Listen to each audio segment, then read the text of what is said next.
Chris Lang. I'm Vice President of Science and Technology at the University City Science Center in Philadelphia. This is my first time in mainland China, so I'm very excited to be here.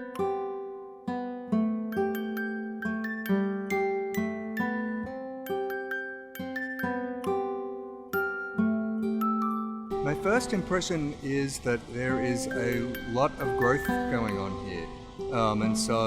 We're very aware of the increasing prominence of China in science and research and development.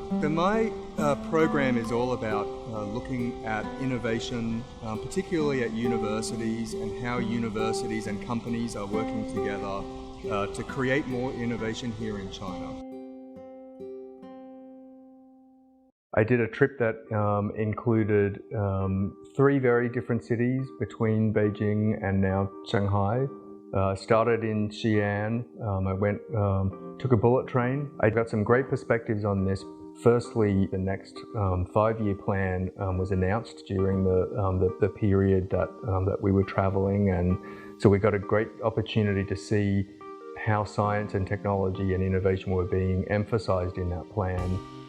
The intellectual property policies as they relate to universities had just very recently been changed when were being implemented. So in October of 2015, we saw some important changes to the way in which university technologies were being managed.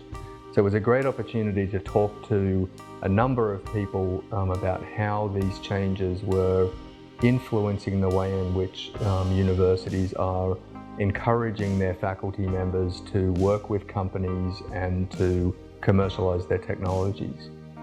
The second thing I was very interested in was looking at the human capital. So I think human capital has always been very important in China for many different reasons.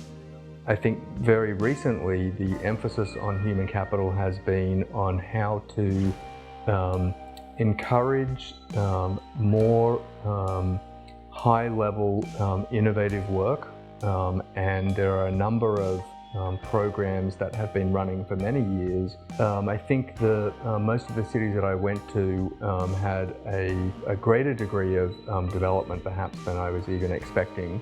But this was all really a matter of degree. I think I experienced to some degree what I was expecting, but the one thing that I will say is that experiencing it is very different from reading about it, and the fact that I was able to come and see things with my own eyes and talk to people and have real experiences added a great deal more dimension to my understanding of what was going on than just reading about it in the news or on the media. So I think from that perspective, it really added a great deal of texture to what I think I already understood about China. I feel a much warmer feeling towards the Chinese people perhaps than I did before, because I've had the opportunity now to meet people and to experience speaking with them and eating with them and spending time with them. So that's probably been the biggest takeaway for me. I know this is not my last trip to China, so I will definitely return.